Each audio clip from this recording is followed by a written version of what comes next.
त्यामुळे राजकारणी लोकांना आणू नका, जास्त फ्रॉड होईल. म्हणजे ते अयोध्येचं राम मंदिर मागं पडेल. त्यामुळे आपलं राजकारणाचा इंटरफिरन्स याच्यात नसावा. आता भक्ती ही ॲफिडेव्हिटने प्रदर्शित करायची व्यवस्था तुम्ही करायला लागला. म्हणजे मला नाही वाटत की असं ॲफिडेव्हिट अयोध्येच्या चंपत राय यांनी दिलं असेल. अयोध्येला जे झालं त्यापासून बोध घेऊन जरा अभ्यास करून इथं नक्की कशी चोरी झाली हे बघून तशी चोरी इथं होणार नाही याची प्रोव्हिजन करून पुढच्या अधिवेशनात हे बिल आणा. आपण याचं राजकीयकरण करतोय. विधानसभेचे अध्यक्ष आणि रामटेक शहराचे नगराध्यक्ष यांना या ट्रस्टवर घेऊन आपण नरेंद्र मोदी साहेबांनी तिथे खासदार किंवा आमदार ट्रस्टवर घेतलेले नाहीत. तुम्ही त्यांचे पालन करताय तर त्यातून काहीतरी बोध घ्या. इथं तर तुम्ही त्या ठिकाणी आमदार आणि नगराध्यक्ष यांना घेताय आणि पुढं म्हणताय की त्यांची रामभक्ती असेल तर त्यांनी तसं ॲफिडेव्हिट करून द्यायचं, मग ते त्याच्यावर ट्रस्टवर येणार. असं काय म्हणजे रामटेक येथील श्रीराम यांची भक्त असेल, समितीचा सदस्य म्हणून नियुक्त केली जाणारी प्रत्येक व्यक्ती ही रामटेक येथील श्रीराम यांची भक्त असेल आणि ती आपल्या नियुक्तीपूर्वी सदस्य म्हणून विहित नमुन्यामध्ये तसे प्रतिज्ञापत्र करून देईल. त्या आमदारांना आणि नगराध्यक्षांना हे आता करतीलच. आता मिळणार आहे म्हटल्यावर कशाला नाही. पण ती आत्ता यापूर्वी रामाचे भक्त होते का नव्हते हा प्रश्न आहे. तुम्ही म्हणून चालणार नाही. आता ते ॲफिडेव्हिट करून देतील. त्यामुळे राजकारणी लोकांना आणू नका, जास्त फ्रॉड होईल. म्हणजे ते अयोध्येचं राम मंदिर मागं पडेल. त्यामुळे आपलं राजकारणाचा इंटरफिरन्स याच्यात नसावा आणि कुणाची सोय करण्याचा दृष्टिकोन नसावा. अध्यक्ष महोदय, यामध्ये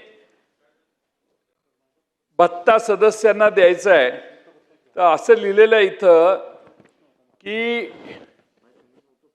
कर्तव्याशी संबंधित कोणतेही कामकाज चालवण्यासाठी विहित करण्यात येईल असे परिश्रमिक आणि ज्या ठिकाणी अशा सभा आयोजित केलेल्या असतील किंवा कामकाज चालवले जाईल अशा ठिकाणी जाण्याचा तेथून परतीचा प्रवासासाठी विहित करण्यात येईल असा प्रवास भत्ता दैनिक भत्ता व्यवस्थापन निधीतून देण्यात येईल.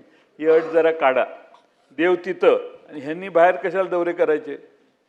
ते त्या देवाचे भक्त आहेत, ते दुसरीकडे जाऊन मिटिंग घ्यायला लागले तर हे फार सिरियस ऑब्जेक्शन होईल. त्यामुळे हा 6-1 हा मुद्दा तुम्ही तुमच्या सत्सद विवेक बुद्धीला पटतं का एवढं मला तुमच्या भाषणात उत्तरात सांगा, नाहीतर काढून टाकू. पण अध्यक्ष महोदय, तिथं ट्रस्टवर असणाऱ्यांच्या फिरण्याची व्यवस्था, त्यांना टूर करण्याची व्यवस्था ह्याच्यात होईल. नाही तर मग लगेच निघेल की ते अयोध्येचं राम मंदिर बघून येऊ, मग तिथं आपण अशी व्यवस्था करू.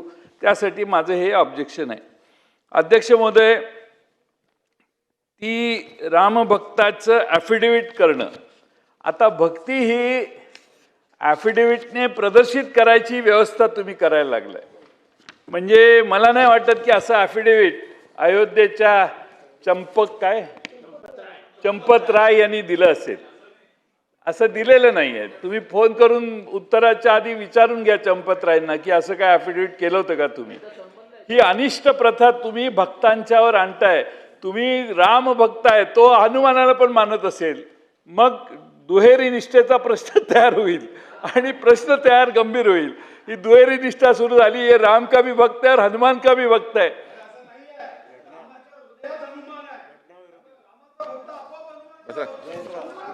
आता काय बसून बोलू नका. बोला जयंत पाटील साहेब, बोला.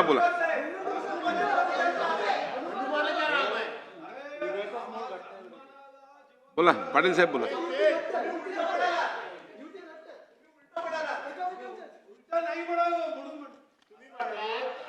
बोला जयंत पाटील साहेब, आपण बोला. मला संरक्षण द्या.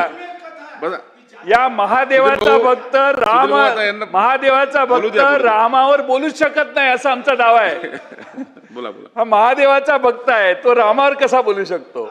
अध्यक्ष महोदय, आता मी रामभक्त आहे, खरं म्हणजे घटनेच्या विरोधीचे हे सगळं बिल आहे. असं कसं म्हणू शकता की मी या देवाचा भक्त आहे, ह्या देवा असं घटनेत सर्व धर्म समभाव अशी आपली घटना आहे. ती घटना बदलायचा प्रयत्न केल्यावर काय होतं हे तुम्हाला माहिती आहे. त्यामुळे सर्व धर्म समभावपणा जो आहे तो सर्व धर्म समभावाला छेद देण्याचं काम या तुमच्या बिलात होतंय. अध्यक्ष महोदय, या ठिकाणी आपल्या सगळ्या कामात 19(2) कलम आहे. निधीत जमा होणाऱ्या अर्पण वस्तू, दक्षिणा, भोग किंवा भेट वस्तू किंवा यासारखे तत्सम वस्तू, मग त्या रोख रकमेच्या किंवा वस्तूच्या स्वरूपात असोत, गोळा करण्याची योग्य ती व्यवस्था करील आणि कार्यकारी अधिकाऱ्यास पुढील अधिकार असतील. अध्यक्ष महोदय,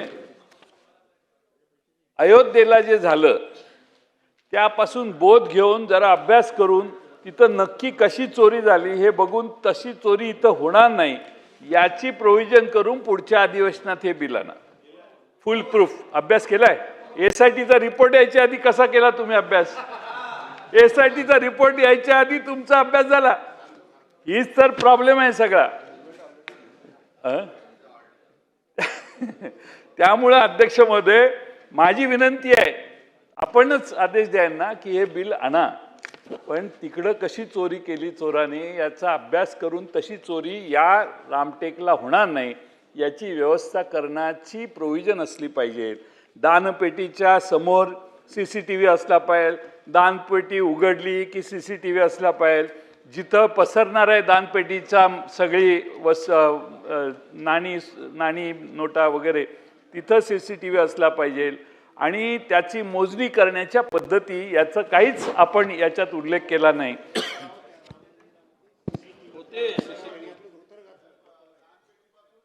आणि कॅमेऱ्यावर मंदिरातल्या कॅमेऱ्यावर कुणी धोतर घालणार नाही असं प्रोव्हिजन करायला पाहिजे.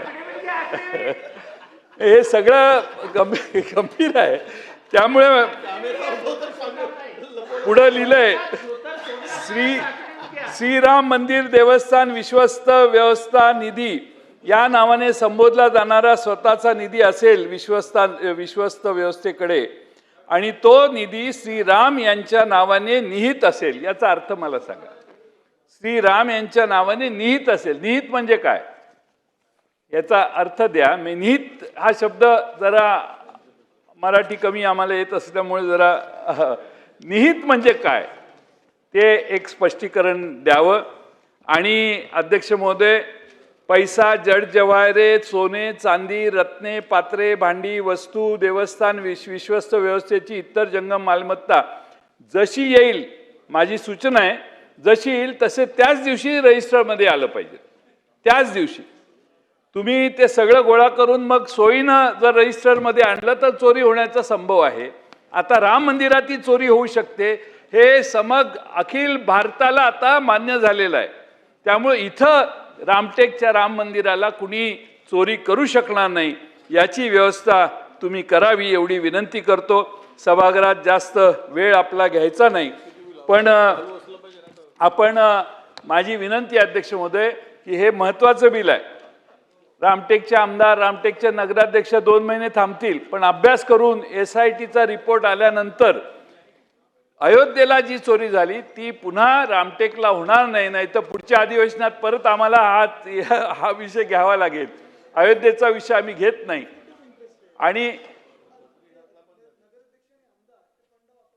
आणि त्यामुळे अध्यक्ष महोदय, दुसरं त्यात एक प्रोव्हिजन करा. राम मंदिराची जी क्षेत्र आहे त्याच्या बाहेर तिथल्या आमदार आणि नगराध्यक्षांना पैसे वापरता येणार नाहीत त्या ट्रस्टचे. हे करा, नाहीतर रामटेकच्या एखाद्या वॉर्डातला रस्ता करायला ह्या ट्रस्टमधून पैसे घेऊन जाईल तिथला नगराध्यक्ष. त्यामुळं तुम्ही ही प्रोव्हिजन करा, नाहीतर काय लूज असतं सगळंच कामाला लागतात आणि त्यांना तुम्ही ट्रस्टमध्ये प्रवेश देताय म्हटल्यावर काहीही होऊ शकतं. आणि म्हणून माझा या बिलाला शाळेला बाकीच्यांना हे जे आहे ते ती कमिटी ठरवणार शाळांना इतरांना, मग जे निधी गोळा होईल तो बाहेर खर्च करायला त्यांना अधिकार दिलेले आहेत असं दिसतंय. त्यामुळे हे सगळं ऑब्जेक्शनेबल आहे. अजूनही सरकारने विचार करावा. रामाचा प्रश्न आहे. राम हा आपल्या सगळ्या देशाला रामराज्य आणण्याच्या कल्पनेतला आपला राम आहे. आणि म्हणून अयोध्येचा राम तुम्ही सांगितलंय, अयोध्येचे भक्त आहेत ते म्हणते तिकडे दार पाठवलं अयोध्येला. ते इकडच्या रामाचे भक्त होऊ शकत नाहीत, कारण तुम्ही असं लिहिलं याच्यात की रामटेकच्या रामाचा भक्त असला पाहिजे असं त्यात लिहिलेलं आहे, ॲफिडेविट केलं पाहिजे म्हणून. त्यामुळं अशा जरा थोड्या त्रुटी आहेत, गडबड आहे. आणि त्यामुळं माझी विनंती आहे की हे बिल जॉईंट सिलेक्ट कमिटीकडे पाठवावं. सरकारला थोडासा वेळ मिळेल आणि पूर्ण विचारांती आपण हे बिल मांडावं.